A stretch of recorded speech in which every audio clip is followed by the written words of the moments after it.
Hello everyone, स्वागत है आप सभी का हमारे यूट्यूब चैनल केमिस्ट्री एडवेंचर में। हमने कुछ दिन पहले अनाउंस किया था कि 10th और 12th के ऑब्जेक्टिव का सीरीज चलाने जा रहे हैं और 10th का सीरीज स्टार्ट कर दिए हैं ऑब्जेक्टिव का, और आज 12th का ऑब्जेक्टिव का सीरीज स्टार्ट कर रहे हैं। तो चलिए, हमारा पहला क्वेश्चन है, इनमें से कौन सा क्रिस्टलीय ठोस का गुण नहीं है? तो क्रिस्टलीय ठोस का गुण नहीं है। क्रिस्टलीय ठोस निविड़ संकुलित होती है, ओके, आयनिक होती है, समदैशिक होती है, या इनमें से कोई नहीं। मतलब कि क्रिस्टलीय ठोस का गुण नहीं है। कौन गुण नहीं है? तो क्रिस्टलीय ठोस जो होती है वह समदैशिक नहीं होती है। तो क्रिस्टलीय ठोस क्या होती है? विषम समदैशिक। ओके, तो चलिए आगे बढ़ते हैं। अगला क्वेश्चन है, निम्नलिखित में कौन सा संयोजक क्रिस्टल के रूप में रहता है? यह IIT 2012 का क्वेश्चन है। सहसंयोजक क्रिस्टल के रूप में कौन रहता है? तो सिलिकॉन रहता है। कौन रहता है? सिलिकॉन। एक और बात बता दें, सहसंयोजक जो क्रिस्टल होता है, सहसंयोजी, वह अधिकतर उपधातु होता है, लेकिन कभी कभी अधातु भी होता है सहसंयोजक के रूप में। ओके, तो चलिए आगे बढ़ते हैं। तीसरा क्वेश्चन है, कांच किस ठोस का उदाहरण है? कांच अक्रिस्टलीय ठोस का उदाहरण है। किसका उदाहरण है? अक्रिस्टलीय ठोस का। ओके, आगे बढ़ते हैं। चौथा क्वेश्चन है, निम्नलिखित में किसमें वान डेर वाल बल अधिक है? यह IIT JEE का क्वेश्चन है। तो इसमें एक आपको कॉन्सेप्ट बता रहा हूँ, वान डेर वाल निकालने का एक ट्रिक है, जो भी समझिए। देखिए, ये जो होता है वान डेर वाल फोर्स समानुपाती होता है मोलिक्यूलर मास का। किसका होता है? मोलिक्यूलर मास का।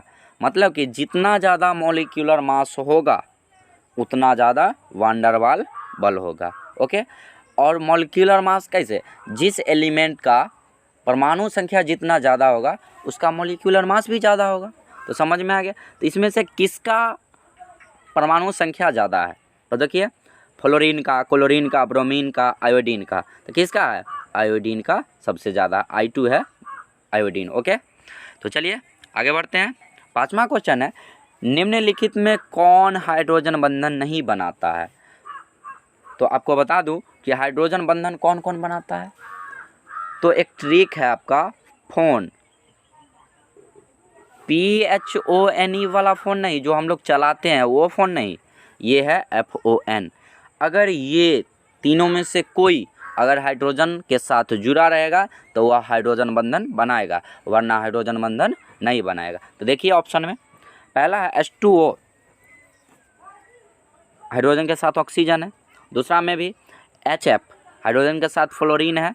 ओके, तीसरा देखिए नाइट्रोजन के साथ हाइड्रोजन है। तो ये तीनों तो हाइड्रोजन बंधन बनाता है, और जो बच गया वो नहीं बनाता, तो CH3 नहीं बनाता है। इसका ऑप्शन क्या हो गया? D number. ओके, आगे देखते हैं। आगे है फलक केंद्रित घनीय। इसका देखिए शॉर्ट नेम क्या होगा? FCC। क्या होगा? FCC, face centred cubic. एकक कोष्ठिका में परमाणु की संख्या होती है। यह BHU मेडिकल 2006 का क्वेश्चन है। BHU मेडिकल 2006 में पूछा गया क्वेश्चन है। तो फलक FCC में परमाणु की संख्या कितना होता है?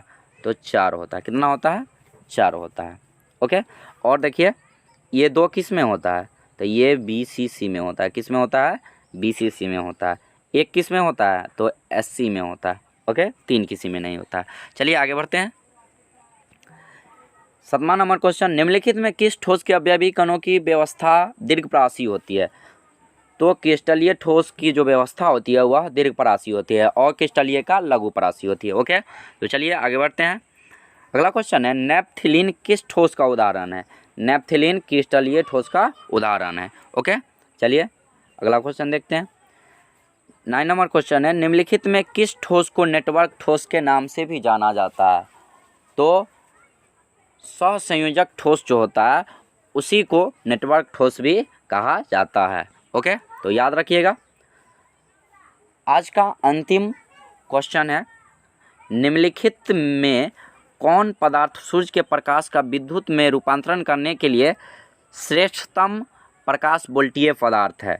तो सिलिकॉन ऐसा एक एलिमेंट है जो कि सूर्य के प्रकाश का विद्युत में रूपांतरण करने के लिए श्रेष्ठतम प्रकाश का वोल्टीय पदार्थ है। ओके, तो चलिए इसका आंसर क्या हो गया, सिलिकॉन। ओके, तो चलिए आज के लिए बस इतना ही।